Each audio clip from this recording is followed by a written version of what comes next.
તો આવતીકાલથી Trump tariff આવશે અમલમાં અને અમેરિકાના સરકારના નિર્ણયથી ભારતના અર્થતંત્ર પર તેની અસર થશે। ગુજરાતમાંથી નિકાસ પર પણ જોવા મળશે અસર।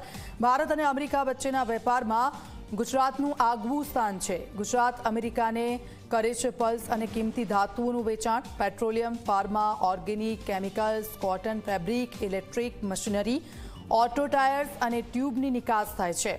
ગુજરાતના આંતરરાષ્ટ્રીય વેપાર પર પણ તેની અસર પડી શકે છે।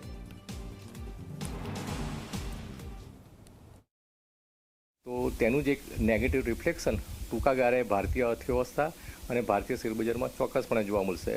પણ ભારતનું જે અર્થતંત્ર છે તે ડોમેસ્ટિક કન્ઝમ્પશન પર આધારિત છે અને હાલની ડોનાલ્ડ ટ્રમ્પની જે નીતિ છે તે એક દબાણ ઊભું કરી અને જે તે રાષ્ટ્રોને તેમની ટર્મ્સ પ્રમાણે એગ્રીમેન્ટ કરવા માટે પ્રેરિત કરી રહ્યા છે।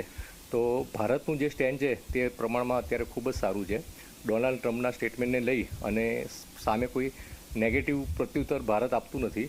સૌ પ્રથમ તો આઈટી સર્વિસીસ છે, ત્યારબાદ છે ફાર્માસ્યુટિકલ, ત્યારબાદ ઓટોમોબાઈલ કમ્પોનન્ટ્સ અને સોલારને લગતા સાધનો જેવા સેક્ટરો છે તેને તાત્કાલિક સીધી અસર થઈ શકે તેમ છે।